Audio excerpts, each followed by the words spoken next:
Jaya Radha Madhava Kunja Bihari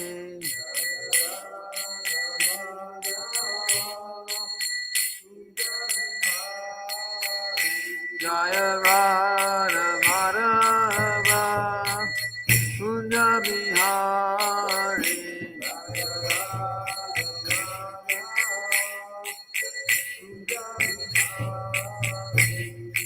Gopi Jana Balava Girivaranari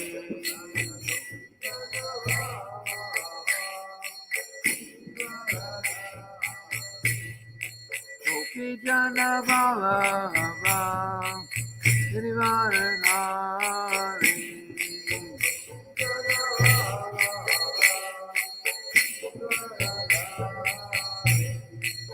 Yashodanandana Braja Jana Ranjana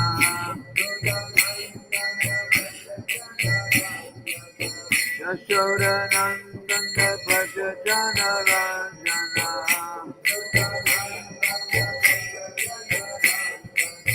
Yamuna Tira Vanachari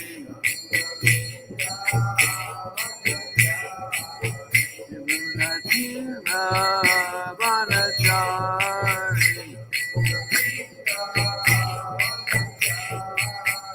Jaya Radha Madhava Kunja Bihari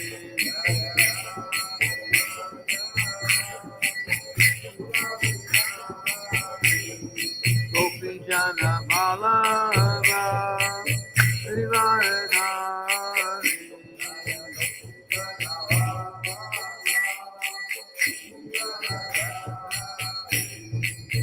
Yashodanandana Braja Jana Ranjana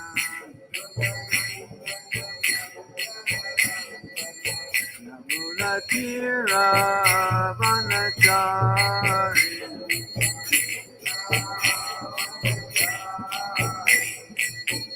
Hare Krishna, Hare Krishna, Krishna Krishna, Hare Hare, Hare Rama, Hare Rama, Rama Rama, Hare Hare.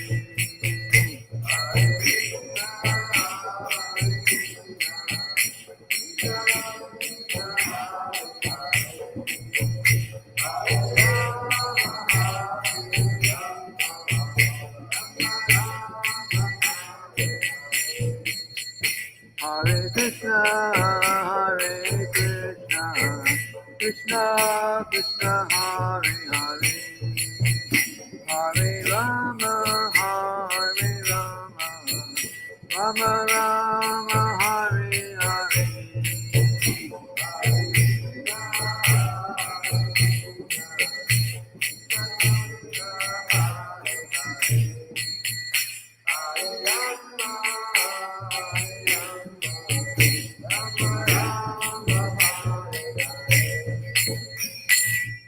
Srila Prabhupada ki jai.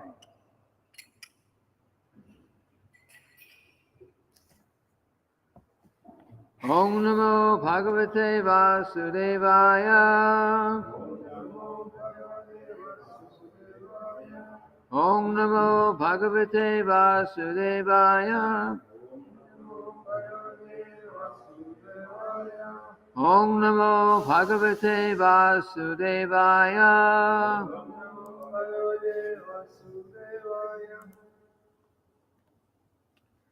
So, we're continuing with our reading from the Srimad-bhagavatam,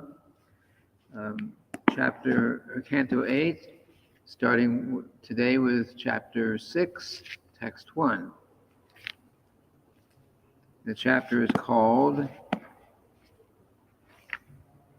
The Demigods and Demons Declare a Truce. So,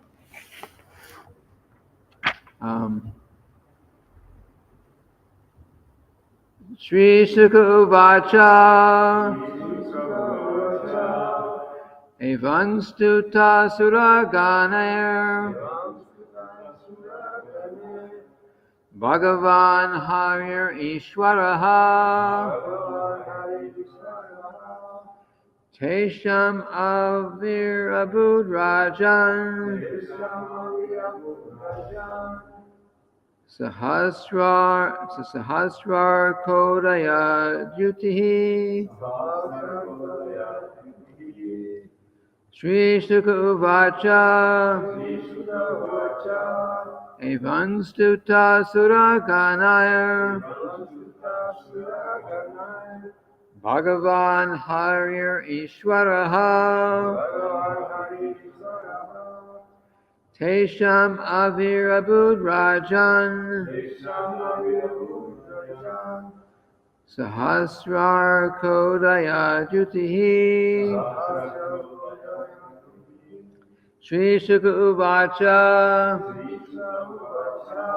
Evan Stuta Suraganaya Bhagavan Harir Ishwaraha Tesham Avir Abud Rajan Sahasrar Kodaya Jutihi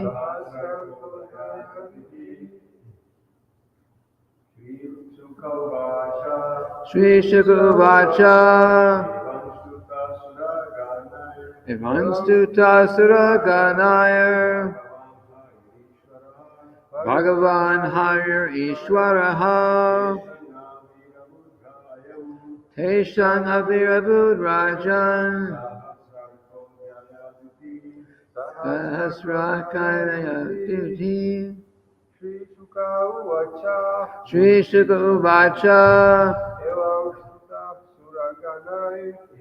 Eksuta Suraganaya Bhagavan Harir Ishwaraha Teshan Avir Abud Rajan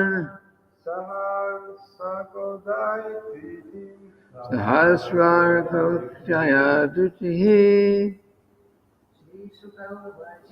Shri Sukha Uvacha Evan Stuta Suraganaya Bhagavan Harir Ishwaraha Teshan Avir Abud Rajan Sahasrar Kodaya Jutihi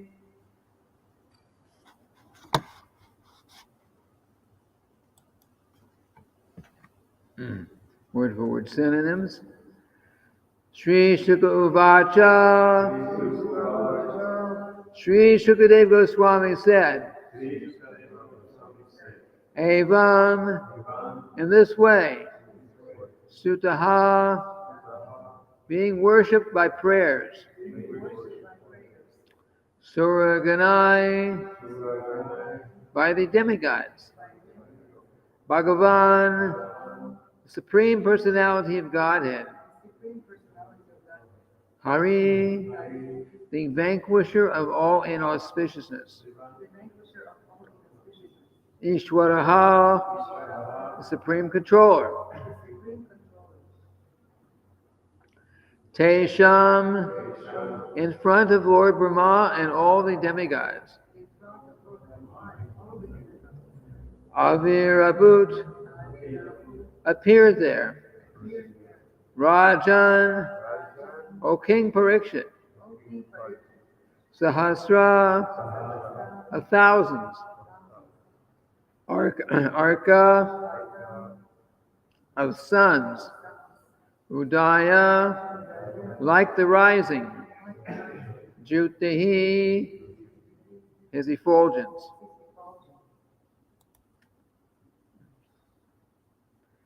Translation. Sri Sukadeva Goswami said, O King Parikshit, the Supreme Personality of Godhead, Hari, being thus worshipped with prayers by the demigods and Lord Brahma, appeared before them.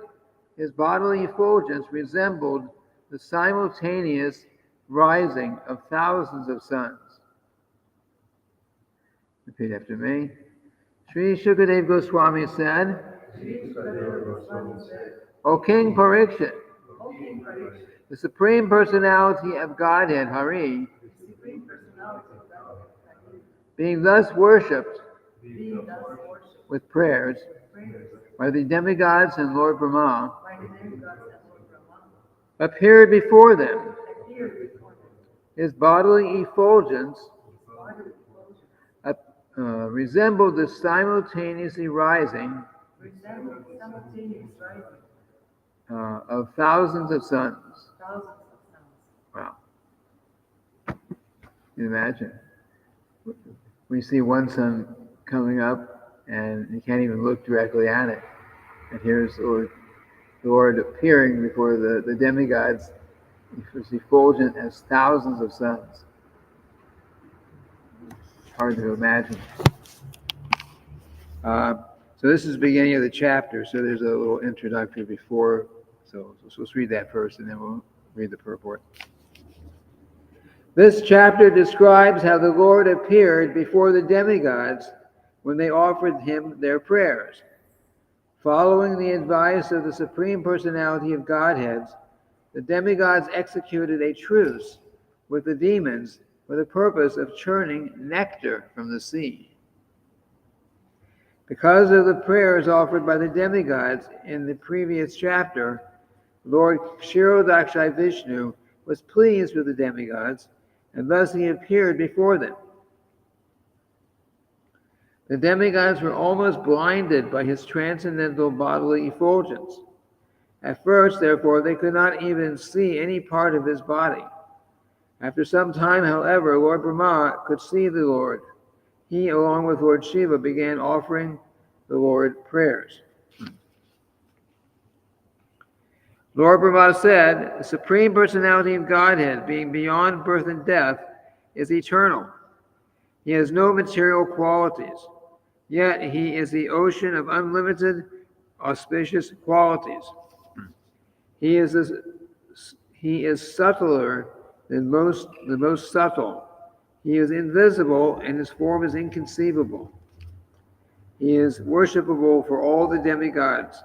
Innumerable universes exist within his form, and therefore he is never separated from these universes by time, space, or circumstances. He is the chief and the pradhana. Although he is the beginning, the middle, and the end of the material creation, the idea of pantheism conceived by Mayavad philosophers has no validity. The Supreme Personality of Godhead controls the entire material manifestation through his subordinate agent, the external energy. Because of his inconceivable transcendental position, he is always the master of the material energy. The Supreme Personality of Godhead in his various forms is always present, even within the material world, but the material qualities cannot touch him. One can understand his position only by his instructions as given in the Bhagavad Gita, as stated in the Bhagavad Gita, chapter 10, verse 10. Dadami buddhi yogam tung yedam. Dadani buddhi yogam tung. Buddhi yoga means bhakti yoga. Only through the process of bhakti yoga can one understand the Supreme Lord. When offered prayers by Lord Shiva and Lord Brahma, the Supreme Personality of Godhead was pleased. Thus he gave appropriate instructions to the demigods. The Supreme Personality of Godhead, who is known as Ajita, unconquerable, advised the demigods to make a peace proposal to the demons, so that after formulating a truce, the demigods and demons could churn the ocean of milk. The rope would be the biggest serpent known as Vasuki. And the churning rod would be Mandara mountain. Poison would also be produced from the churning, but it would be taken by Lord Shiva. And so there would be no need to fear it. Many other attractive things would be generated by the churning, but the Lord warned the demigods not to be captivated by such things, nor should the demigods be angry if there were some disturbances. After advising the demigods in this way, the Lord disappeared from the scene. So the Lord appeared, but he was only there for hardly a couple minutes, it sounds like. Following the instructions of the Supreme Personality of Godhead, the demigods established a peace with Maharaj Bali, the king of the demons. Then both the demons and the demigods started for the demons and the demigods started for the ocean, taking Mandara mountain with them. They took a mountain with them. Because of the great heaviness of the mountain, the demigods and demons became fatigued, and some of them actually died.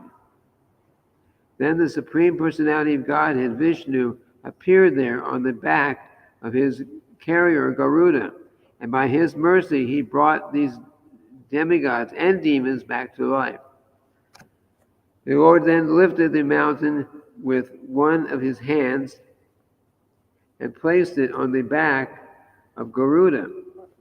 The Lord sat on the mountain and was carried to the spot of the churning by Garuda, who placed the mountain in the middle of the sea. Then the Lord asked Garuda to leave that place, because as long as Garuda was present, Vasuki could not come there. Garuda is like a big bird. And birds like to eat worms and snakes and things like that. So Vasuki is a big serpent, and Vasuki is not going to come. Garuda's around, so Garuda had to go. Okay, so this first verse actually doesn't have a purport.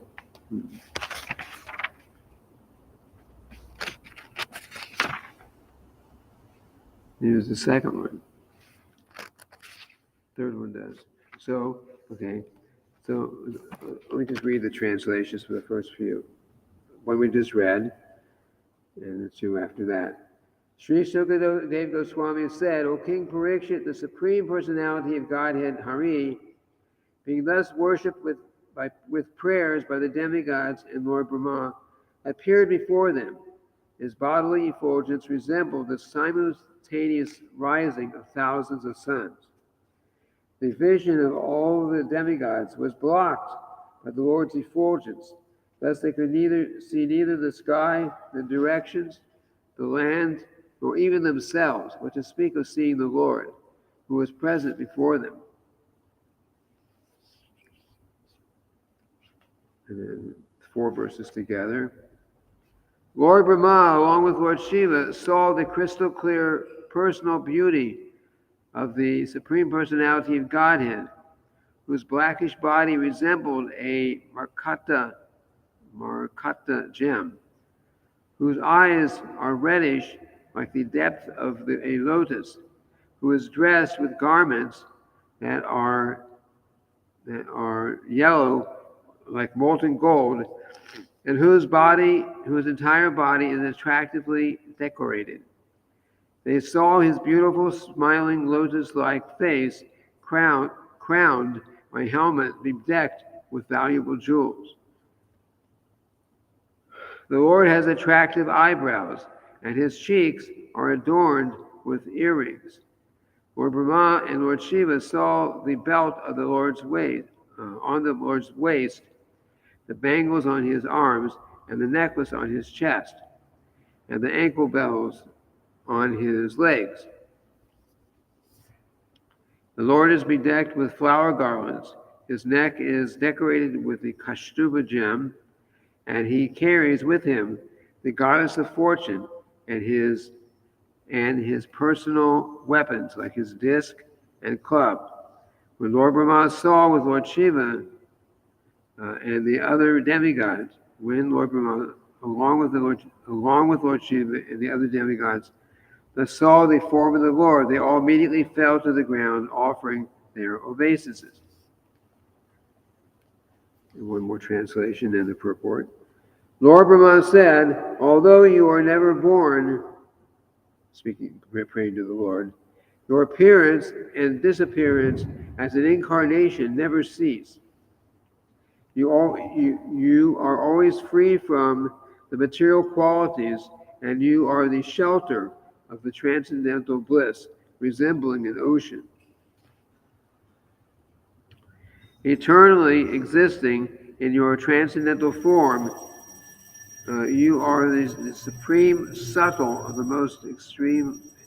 You are the supreme subtle of the most extremely subtle. We therefore offer our respectful obeisances unto you, the Supreme, whose existence is inconceivable. Purport. The Lord says in the Bhagavad Gita, chapter 4, verse 6, Ajopi son avyayatma bhutanam ishvaropi san prakriting swam adhishtaya sambhavanyatma mayaya. Translation. Although I am unborn and my transcendental body never deteriorates, and although I am the Lord of all sentient beings, I still appear in every millennium in my original transcendental form. In the following verse, in the Bhagavad Gita, chapter 4, verse 7, the Lord says, this is the verse after the one I just quoted, Yada yada hidharmasya glanir bhavati bharata abhyutana madharmasya tatmanam sritamyaham. Wherever and whenever and wherever there is a decline in religious practice or descendant of Bharata, and a predominant rise of irreligion, at that time I descend myself. End quote. Thus, although the Supreme Lord is unborn, there is no cessation to his appearances in different forms as incarnations by Lord Krishna and Lord Rama. Since his incarnations are eternal, the various activities performed by these incarnations are also eternal. The Supreme Personality of Godhead does not appear because he is forced to do so. He does not appear because he is forced to do so by karma, like ordinary living entities, who are forced to accept a certain type of body. It is to be understood that the Lord's body and activities are all transcendental, being free from the contamination of the material modes of nature. Thus, these pastimes are transcendental bliss to the Lord. The word apariganaya damne is very significant. There is no limit to the Lord's appearance in different incarnations.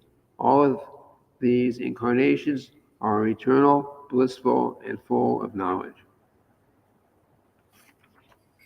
Om Jnana Timirandasya Ganachana Shalakaya Chakshurun Militam Nihina Tasmai Shri Gurave Namaha.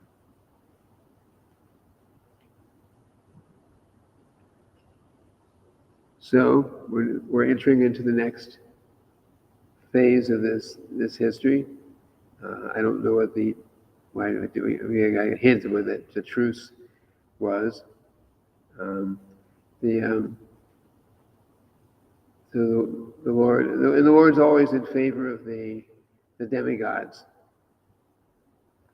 So the demigods were pleasing the Lord with so many prayers, and then he appeared. Most of the demigods could hardly see him because of the effulgence. Lord Brahma and Lord Shiva were, and were able to see him properly, and and then he gave a little bit of instruction to make a truce, an agreement, like a ceasefire, so to speak, with the demigods, and the agreement was, although it's not fully described here, but the agreement was that they were going to work together to churn the ocean of milk. You churn milk or cream, and you make butter, right? So they would churn this ocean of milk, and as the churning rod, they this is we're talking about all the demigods and all the demons, and to churn the if you have a butter churn, old time butter churn, then what is it? It's a stick with some paddles inside. You put it in a container that's got the cream, or actually it has at least the Vedic system was cream that's been made into yogurt. It actually churns better, and then you churn it, and the result is butter and buttermilk. So they had, but we're talking about not one person doing the churning butter. We're talking about all the demigods and all the demons working together to churn this ocean of milk, and then so many things will come out of it, which we'll read about what those things are. But of course, the Lord proposed this. He gave this instruction. So of course, he had some plan, which we'll get to in time, of how the demigods ultimately would win. Because the demigods were going to take one side of this big serpent, this big snake, which they're using just like a rope. That you take a rope for turning a butter churn. So they're taking it. So they have a mountain to turn instead of that stick with a paddle. They have a snake that's very big, and they're churning the mountain back and forth, and different things are going to start coming out of the mountain, but we'll read about those when they happen, when they're described. So give the secret away. And then Srila Prabhupada quotes a verse here. Yada yada hi dharmasha glanir bhavati bharata abhutanam dharmasha tadapadang srijam yaham. Whenever and wherever there is a decline in religious practice, O descendant of Bharata, and a predominant rise of irreligion, at that time I descend myself. So the Lord is not. He does descend, but he's not forced to descend as he's not forced to take birth, so to speak, as we are. We have our karma. We're in the material world. The material world is like a prison for us, and we take birth after birth in different species of life, in different forms, and in human form, so many different forms. So we have different bodies over probably for thousands and millions and maybe billions of years. We've been going through this cycle. But we're forced to. We're forced to because we have material desires. So the Lord also appears in this world, and he would appear to be taking birth like an ordinary person sometimes. But he's not an ordinary person. His birth is not ordinary.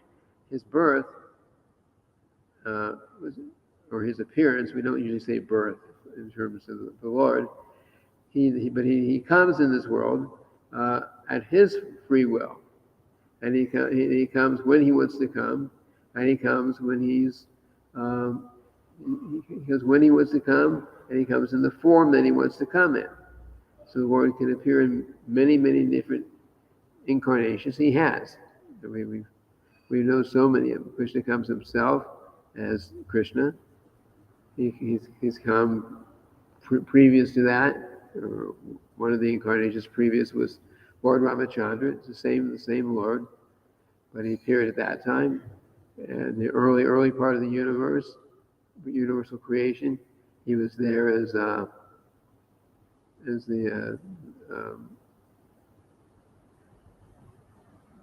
what was the name? The boar incarnation, Varaha, Lord Varaha. So he appeared like that, and each time he appears in a particular form to perform the particular mission that he comes to perform. As Lord Varaha, the boar incarnation, he had a particular activity he was going to do. He had to pick up the earth that had fallen to the bottom of the Garbhodak ocean, the ocean that's filled with bottom half of the universe. So he could have done it in any way. He didn't have to take any particular form, but he took on he came as a certain form to go down as because boars, pigs, hogs, by whatever name we know them, they tend to be in dirty places, and they don't have any problem going right into the mud and everything. So the Lord appeared in that particular incarnation for that particular purpose, to go and pick up the earth from the bottom of the Garbhodak ocean. It was for his pleasure. He did like this. And then he came and he fought with the person who had caused the earth to fall, who was Hiranyaksha, the brother of Hiranyakashipu. So he did like this. And anyway, the Lord appears, when Ramachandra appeared in his time, also for the purpose of coming and performing a certain pastime, killing a big demon, Ravana, and again reestablishing religious principles. He always comes to when there's too much demoniac influence, and he comes to stop that and to reestablish religious principles. So, and then of course in this age, things are pretty irreligious all over the world. So again, worse than ever before. Before the demons were. You can have one continent that just like when Ravana was there, he had his place in the world, where he had his kingdom, his atheistic demoniac kingdom, but at the same time there was Ayodhya and so on, where Lord Ramachandra came from, and there was really no need to. What was happening in Ravana's kingdom had no effect in the rest of the world. They were separate until Ravana decided he heard about the Sita and became lusty and tried to take her for himself, and then everything happened. But that's another big history, so we won't go into that right now. In this age, we have also much irreligious activity, more than the previous ages, and it's everywhere. Practically speaking, every human being, almost every human being, is engaged in some kind of sinful activities.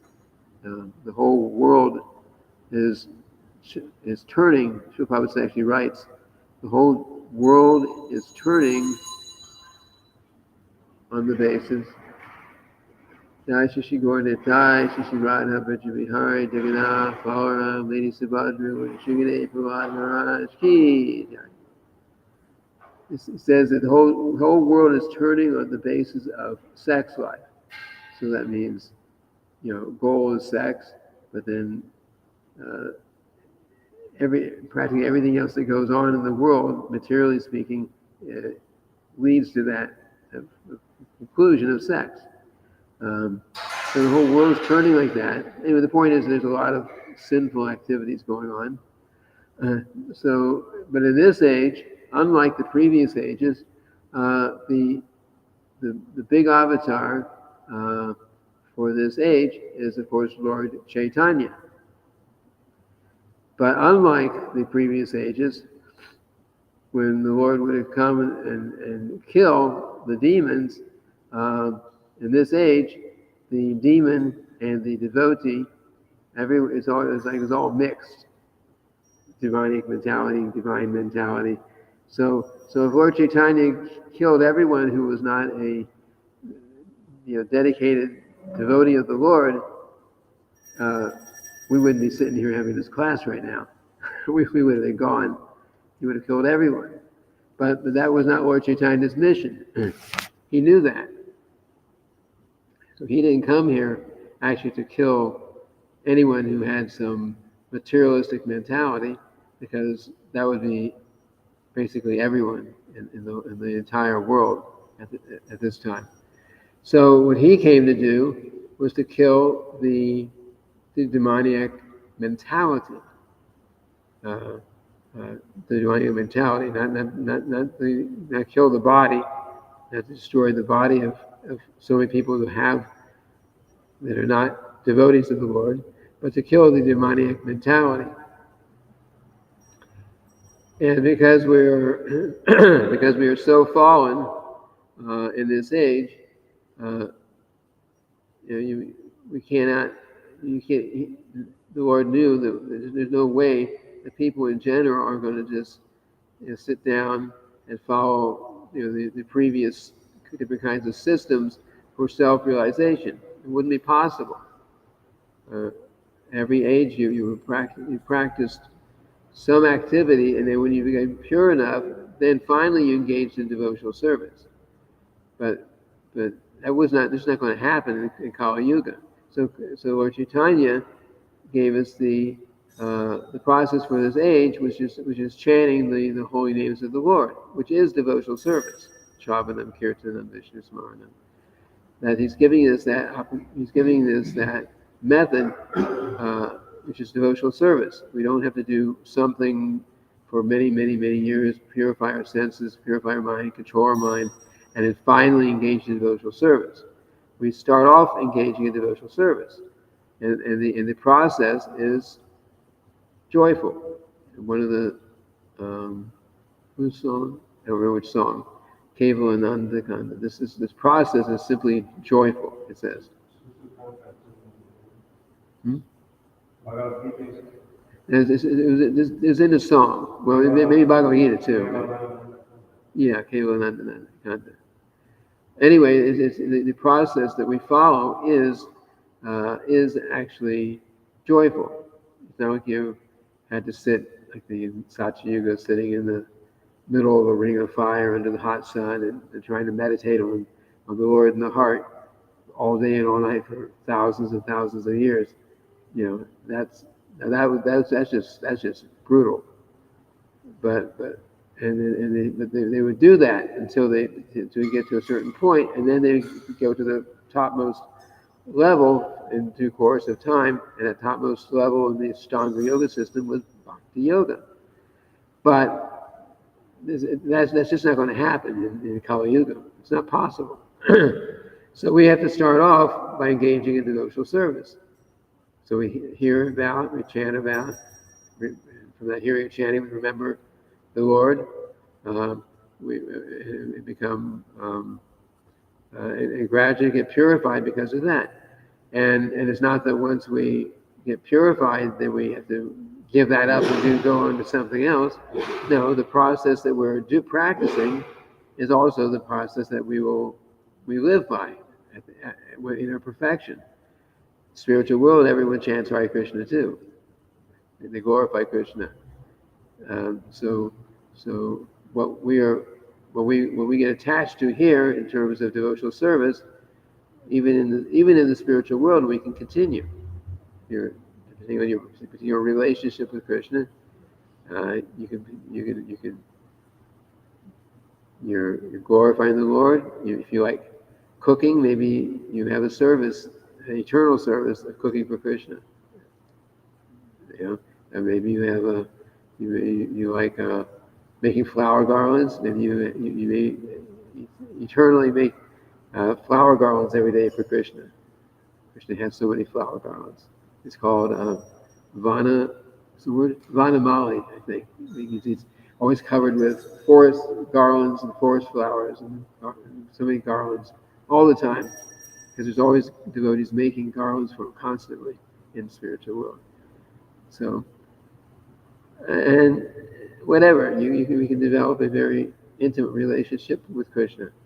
But so in this age, the Lord comes to destroy the demoniac mentality, and when he does that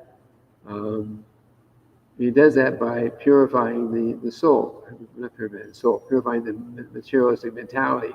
We were talking the other day, washing like the dust, like the 3-inch thick dust sitting on a mirror. The mirror can, if there's 3 inches of dust on top of a mirror, that mirror is not going to reflect any light. It's just not possible. It's too much dust. But if you start dusting it away or washing it away, then after enough washing, you start to see the reflection coming through. If you clean it completely, then you see everything perfectly. So that's the process that we're following. That's what we say. We don't say that we're going out. I'm going to go out and I'm going to see how many people I can convert to become Hare Krishnas today. Okay, well, we want to help people become Krishna conscious, but converting is not exactly the right term, because the soul is naturally Krishna conscious. Every soul is naturally Krishna conscious. It's just a question of how much we're covered with the material desires. So by chanting Hare Krishna, by staying away from sinful activities, by doing other devotional service, staying in the association of devotees, all these things that we are taught to do, by doing all these things, then the dust, the thick dust that's covering the mirror of our spiritual life is taken away, and our natural Krishna consciousness, which is there already, but it's covered, it becomes uncovered, and we gradually come to the point of realizing our eternal relationship with Krishna. Like that. It's 8:28. I'm at the end of my. Are there any questions, comments?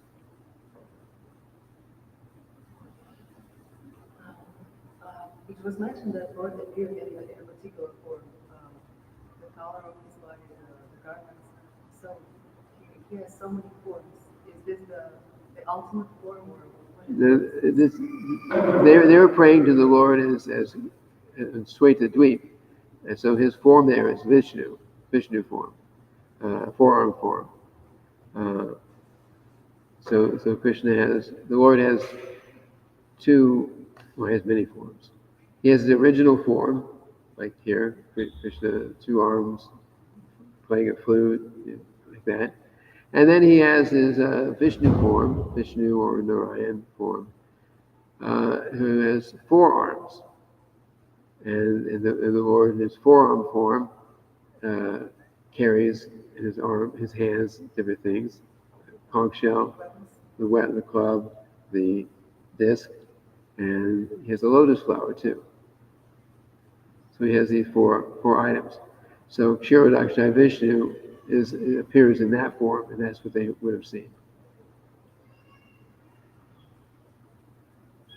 Let me just check, make sure. No messages at all today. So if nothing else, then we'll stop here. And the verse?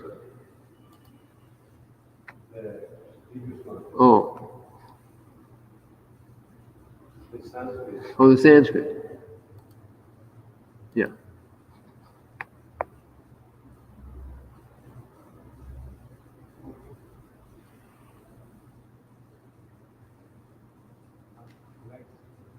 Word for word.